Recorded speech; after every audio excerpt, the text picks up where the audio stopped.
नमस्कार दोस्तों, स्वागत है आपका एक बार फिर से मेरे YouTube चैनल GS गुरुजी में।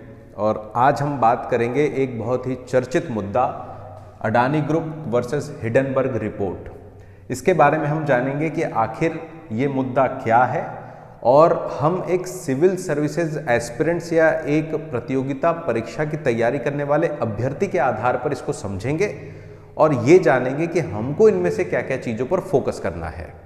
तो चलिए शुरू करते हैं एक बहुत ही चर्चित मामले की, जो कि है Adani group versus Hindenburg report. अब देखिए, हमको जो है इस मामले को समझने के लिए इसके पूरे बैकग्राउंड को जानना होगा कि आखिर क्या विवाद किन चीज़ों पर हो रहा है और क्या समस्याएं आ रही है और आखिर ये राजनीतिक मुद्दा क्यों बना हुआ है। तो चलिए सबसे पहले समझते हैं कि क्या चीज़ें हुई हैं और पूरा मुद्दा क्या है। तो देखिए, सबसे पहले एक ब्लूमबर्ग बिलियनियर्स इंडेक्स है जो एक सूची जारी करता है जिसमें बहुत सारे अमीरों को रैंक दी जाती है। लगभग 500 अमीर जो है, विश्व के अरबपति जो हैं, उनको रैंक दी जाती है। तो इसके जो प्रकाशक है, जो पब्लिशर्स हैं, वो ब्लूमबर्ग है जो अमेरिका के हैं। एक न्यूज़ कंपनी है बेसिकली, और ये एक इंडेक्स जारी करती है। हर साल इसका इंडेक्स आता रहता है। इसका पहला प्रकाशन 11 मार्च 2012 को किया गया था और इसमें 500 अरबपति शामिल किए जाते हैं। इसके अगर संस्थापक की हम बात करें तो माइकल ब्लूमबर्ग जो है, ये इसके संस्थापक है, जो करंट में अभी यूएन के क्लाइमेट चेंज सेक्शन में काम कर रहे हैं और इसका मुख्यालय मैनहट्टन, न्यूयॉर्क में है। तो ये तो हर बार जो है अपनी रिपोर्ट जारी करती है और इस बार भी इसने अपनी रिपोर्ट जारी की। अब इसकी रिपोर्ट पर ये मुद्दा जो है या ये मामला सामने आया, ये नतीजा सामने आया कि जो फर्स्ट नंबर पर है वो है गौतम अडानी, जो भारतीय उद्योगपति हैं। ये नंबर 1 पर चल रहे हैं और ये हमारे लिए बहुत अच्छी बात थी कि किसी कोई भारतीय व्यक्ति जो है, भारतीय अरबपति, विश्व में नंबर 1 रैंक पे आ गया है। तो ये बहुत बढ़िया से चल रहा था। और पहली बात ये है कि अडानी ग्रुप नंबर 1 पर आया कैसे। तो देखिए, अडानी ग्रुप ने अपना FPO लॉन्च किया। FPO means follow on public offering. इसको लॉन्च किया। अब इससे क्या हुआ, निवेशकों की रुचि के अनुसार शेयर जारी करना जो है वो है फॉलो ऑन पब्लिक ऑफरिंग।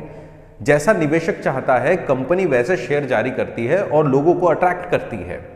अब FPO जारी करने से निवेशकों के नए निवेशक यहां पर बने, जनता को कुल मिला के अट्रैक्ट किया गया और इससे जो है एक बहुत बड़ा अमाउंट जो है वो जनरेट किया गया।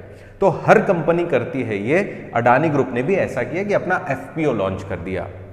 अब इस FPO को लॉन्च करने के बाद जाहिर सी बात है कि जो जनता है, जो पब्लिक है, वो इसके शेयर खरीदना शुरू कर रही थी।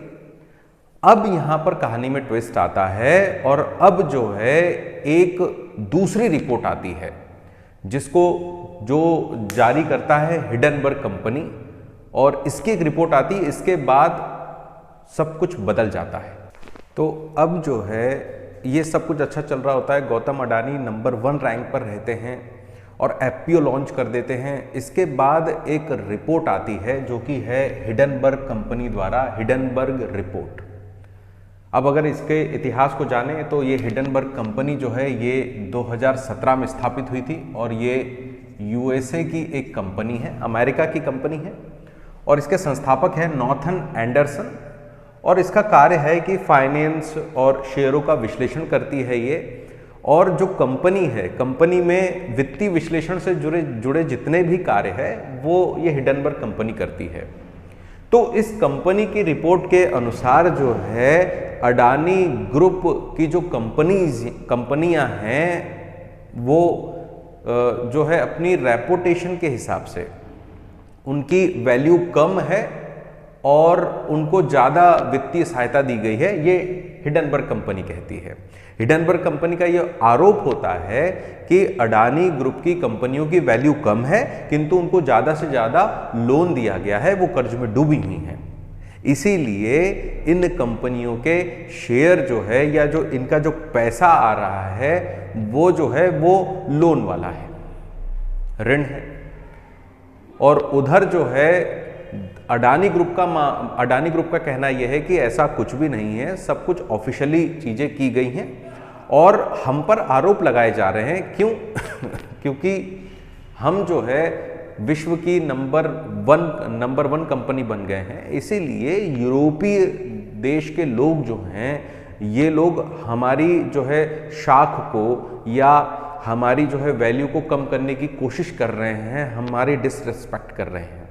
तो राजनीतिक मामला ये इसलिए बन गया है क्योंकि कई लोग ये मानते हैं, कई लोग जानते हैं कि हाँ ठीक है भाई, हिडनबर्ग कंपनी सच बोल रही है कि हो सकता है पैसा जो है ये इसका जो है ठीक ठाक वैल्यू नहीं आकी गई है अडानी ग्रुप की, और उसके हिसाब से उसको ज़्यादा पैसा दे दिया गया है।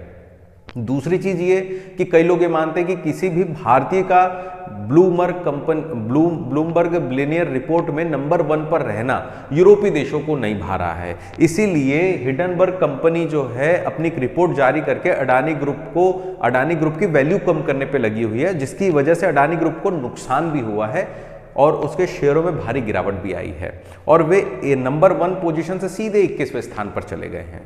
अब इस मामले में अडानी ग्रुप ये कहता है कि हम जो है इस पर एक लीगल एक्शन लेंगे और अमेरिका और भारत के जितने भी कानून हैं, कानून के दायरे में रह करके हम इस हिडनबर्ग कंपनी के खिलाफ जो है एक प्ली दायर करेंगे और इस पर लीगल एक्शन लिया जाएगा।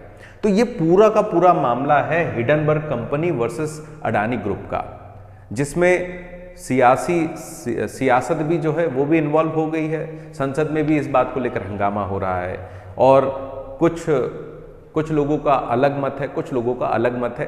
तो मोरल ऑफ द स्टोरी ये है कि हमको एग्जाम की दृष्टि से ये याद रखना है कि ब्लूमबर्ग जो इंडेक्स है ये कब शुरू होता है, हिडनबर्ग कंपनी, इसका बैकग्राउंड आपको याद रखना है। अडानी, गौतम अडानी उसके चेयरपर्सन हैं, तो अडानी ग्रुप के मामले में तो हमको पता ही है सारी चीजें। तो एक ऑल ओवर जो है हमको एग्जाम की दृष्टि से इन सब चीजों को फोकस करना है। तो ये था पूरा मामला। आगे मिलते हैं नेक्स्ट अगले वीडियो में। अगर आपको मेरा वीडियो पसंद आए तो प्लीज़ इसको शेयर करें, मेरे चैनल को सब्सक्राइब करें, प्लीज़ प्लीज़ प्लीज़ सपोर्ट करें।